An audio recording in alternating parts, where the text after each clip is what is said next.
For feeder protection of a motor circuit, the National Electrical Code, or NEC, requires the overcurrent device to be rated not greater than 125% of the motor full load current, or FLC, as per Article 430.22. In this scenario, assuming a motor FLC of 180 amps, the maximum allowable overcurrent device rating would be 180 amps multiplied by 1.25, which equals 225 amps. While Australia allows the supply cables to be rated at the maximum demand current of 125 amps, the NEC requires the feeder protection to be rated for the full load current of the motors. One possible workaround would be to install a feeder breaker rated for 225 amps and then install a current limiting device, such as a reactor or resistor, in series with the feeder to limit the maximum current to 125 amps. This approach would satisfy both the NEC and the Australian maximum demand requirement. Alternatively, consideration could be given to using a variable frequency drive, or VFD, for motor control. VFD typically have built-in overload protection and can be programmed to limit the maximum current draw of the motors. This would eliminate the need for external current limiting devices and ensure compliance with the NEC. Other considerations need to be factored in as well. Firstly, the conductors supplying the motor control center must be rated for the maximum allowable overcurrent device rating, which is 225 amps in the instance. Secondly, the conduit used for the feeder must be large enough to accommodate the increased number of conductors. Thirdly, the NEC requires ground fault protection for feeder circuits supplying motor loads. This could be provided by a ground fault circuit interrupter, or GFCI, or by other means such as a transformer with a grounded secondary. It is important to consult with a qualified electrician in the United States to ensure compliance with all applicable electrical codes and standards. In review, when designing a motor control center for use in North Dakota while adhering to Australian standards, several key aspects of the National Electrical Code, or NEC, must be carefully considered, particularly regarding feeder protection and overcurrent devices. The NEC mandates that the overcurrent protection for a motor circuit should not exceed 125% of the motor's full load current, or FLC. Given a motor FLC of 180 amps, the maximum permissible overcurrent device rating would be 225 amps. This requirement contrasts with Australian standards, which allow supply cables to be rated based on the maximum demand current, in this case, 125 amps. To reconcile these differing standards, one potential workaround involves installing a 225 amp feeder breaker combined with a current limiting device, such as a reactor or resistor, placed in series with the feeder. This setup would restrict the maximum current to 125 amps, thereby satisfying both NEC and Australian requirements. Another viable solution is the implementation of variable frequency drives, or VFDs. These devices offer built-in overload protection and can be programmed to limit the maximum current draw of the motors, eliminating the need for external current limiting devices and ensuring NEC compliance. Beyond overcurrent protection, additional factors must be taken into account. The conductors feeding the motor control center must be rated to handle the maximum allowable overcurrent device rating, which is 225 amps. The conduit housing the feeder conductors must be adequately sized to accommodate the increased number of conductors required for the higher ampacity. Furthermore, the NEC necessitates ground fault protection for feeder circuits supplying motor loads. This can be achieved through the use of ground fault circuit interrupters, or GFCIs, or alternative methods such as employing a transformer with a grounded secondary. It cannot be overstated that consulting with a qualified electrician in the United States is crucial to ensure full compliance with all applicable electrical codes and standards, given the complexities and variations in electrical regulations between countries. Diving deeper into the technicalities, the selection of appropriate overcurrent protection is paramount for safeguarding motor circuits and preventing potential hazards. The NEC stipulation that overcurrent devices should not exceed 125% of the motor's FLC is designed to protect the motor and associated wiring from overloads and short circuits. In scenarios where the motor's FLC is 180 amps, The calculation to determine the maximum allowable overcurrent device rating is straightforward. 180 amps multiplied by 1.25 equals 225 amps. This means that the circuit breaker or fuses protecting the motor circuit should not exceed this value. However, the practical implementation of this requirement can present challenges, particularly when integrating equipment designed to meet different international standards. The workaround involving a current limiting device in series with the feeder is an ingenious solution that addresses the discrepancy between NEC and Australian standards. By installing a reactor or resistor, the maximum current is capped at 125 amps, aligning with the Australian requirement, while the 225 amp feeder breaker ensures compliance with the NEC overcurrent protection mandate. The choice of current limiting device depends on several factors, including the desired level of current limitation, the voltage and current ratings of the circuit, and the physical space available for installation. Reactors are typically used for higher current applications, while resistors are more suitable for lower current applications. VFDs offer a more sophisticated approach to motor control and protection. These devices not only provide adjustable speed control but also incorporate advanced features such as overload protection, undervoltage protection, and phase loss protection. By programming the VFD to limit the maximum current draw of the motors, the need for external current limiting devices is eliminated, simplifying the design and installation of the motor control center. Moreover, VFD can improve energy efficiency by optimizing motor speed to match the load requirements, reducing energy consumption and lowering operating costs. The selection of conductors and conduit is another critical aspect of motor control center design. The NEC requires that conductors be sized to carry the maximum allowable current, taking into account factors such as ambient temperature, conductor insulation type, and the number of conductors in a raceway. In this case, the conductors must be rated to handle 225 amps, necessitating the use of larger gauge wires than would be required for a 125 amp circuit. Similarly, the conduit must be sized to accommodate the increased number of conductors, ensuring that the conductors are not overcrowded and that heat can dissipate effectively. Ground fault protection is an essential safety feature that protects personnel from electric shock hazards. The NEC mandates ground fault protection for feeder circuits supplying motor loads, typically implemented using ground fault circuit interrupters, or GFCIs. GFCIs detect imbalances in current between the supply and return conductors, indicating a ground fault condition. When a ground fault is detected, the GFCI quickly interrupts the circuit, preventing electric shock. Alternatively, ground fault protection can be provided by a transformer with a grounded secondary. This configuration creates a grounded system, which helps to limit the voltage to ground and reduce the risk of electric shock. In summary, designing a motor control center that complies with both NEC and Australian standards requires a thorough understanding of electrical codes, careful selection of components, and meticulous attention to detail. Consulting with a qualified electrician in the United States is highly recommended to ensure that all applicable codes and standards are met.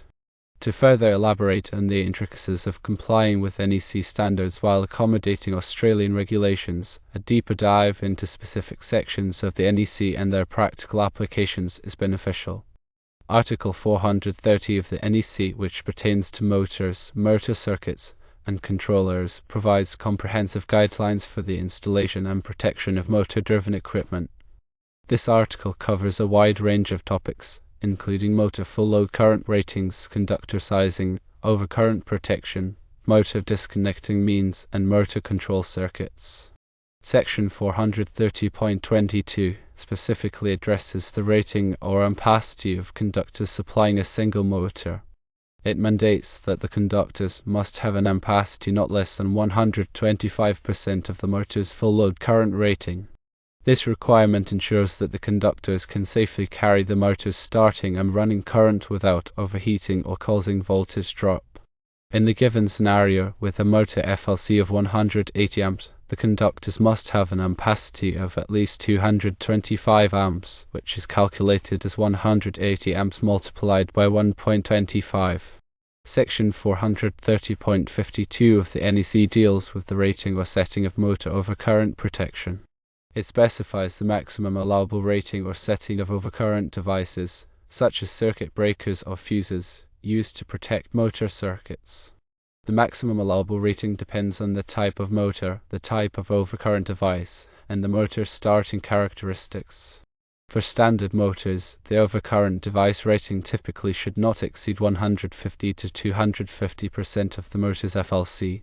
However, for certain types of motors, such as those with high starting torque, the overcurrent device rating may be higher.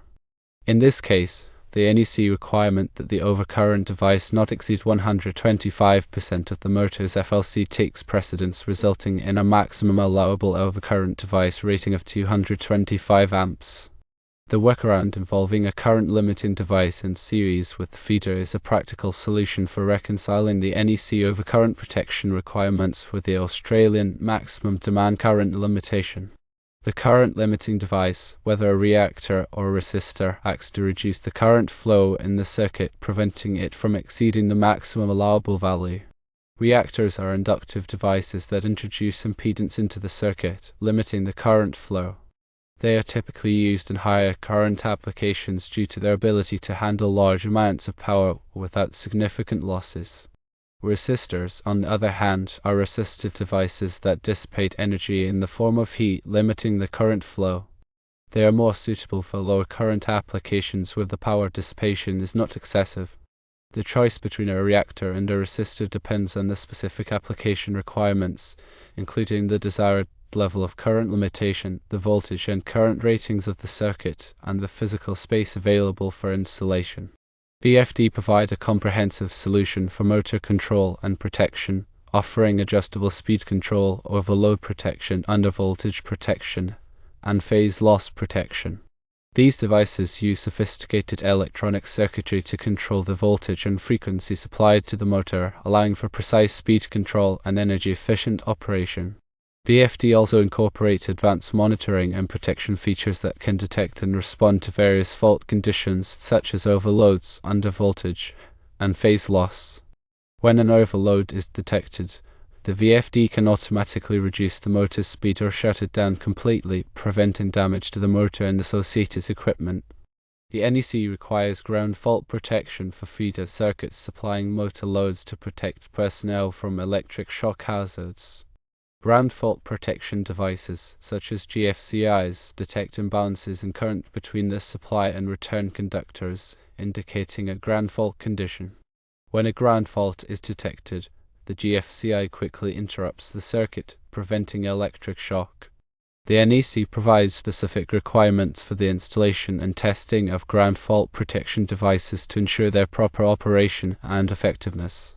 These requirements include periodic testing of the GFCI to verify that it is functioning correctly and proper grounding of the electrical system to provide a low impedance path for ground fault currents. In conclusion, compliance with the NEC requires a thorough understanding of its various articles and sections, as well as careful consideration of the specific application requirements. Consulting with a qualified electrician in the United States is essential to ensure that all applicable codes and standards are met. Furthermore, the integration of equipment designed to meet different international standards requires careful planning and coordination to ensure compatibility and safety. By following the guidelines outlined in the NEC and working with experienced professionals, it is possible to design and install a motor control center that is both safe and reliable.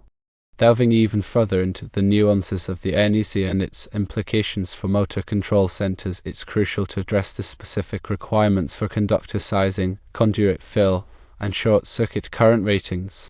Conductor sizing, as previously mentioned, is governed by Section 430.22 of the NEC, which mandates that conductors supplying a single motor must have an ampacity not less than 125% of the motor's full load current rating.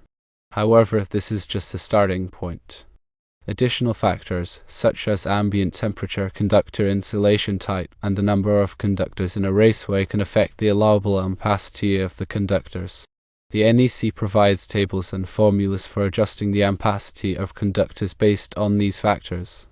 For example, if the ambient temperature is higher than 30 degrees Celsius, the ampacity of the conductors must be derated to account for the increased heat. Similarly, if there are more than 3 current-carrying conductors in a raceway, the ampacity of the conductors must be derated to prevent overheating. Conduit fill refers to the percentage of the conduit's cross-sectional area that is occupied by conductors. The NEC limits the maximum allowable conduit fill to prevent overheating and ensure that the conductors can be easily installed and removed. The maximum allowable conduit fill depends on the type of conduit, the number of conductors, and the size of the conductors. The NEC provides tables for determining the maximum number of conductors allowed in different types of conduit based on the size and insulation type. Short circuit current rating, or SCCR, is the maximum fault current that a component or assembly can safely withstand without sustaining damage. The NEC requires that all electrical equipment have an SCCR that is equal to or greater than the available fault current at its point of installation. The available fault current is the maximum current that could flow during a short circuit condition. It depends on the capacity of the utility power source, the impedance of the electrical system, and the distance from the power source to the equipment. Determining the available fault current requires a detailed electrical system study, typically performed by a qualified electrical engineer. Once the available fault current is known, the SCCR of the equipment can be selected to ensure that it can safely withstand a short-circuit condition. In addition to these technical requirements, the NEC also includes provisions for labeling and documentation. All electrical equipment must be clearly labeled with its voltage, current, and SCCR ratings. The NEC also requires that detailed documentation, including wiring diagrams, equipment specifications, and calculations, be maintained for all electrical installations. This documentation is essential for troubleshooting, maintenance, and future modifications to the electrical system.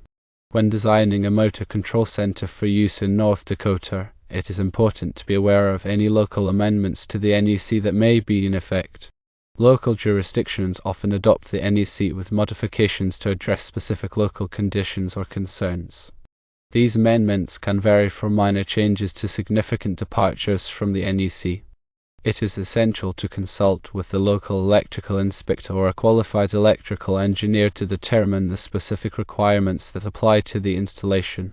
In summary, designing a motor control center that complies with the NEC requires a thorough understanding of its various articles and sections, as well as careful consideration of the specific application requirements.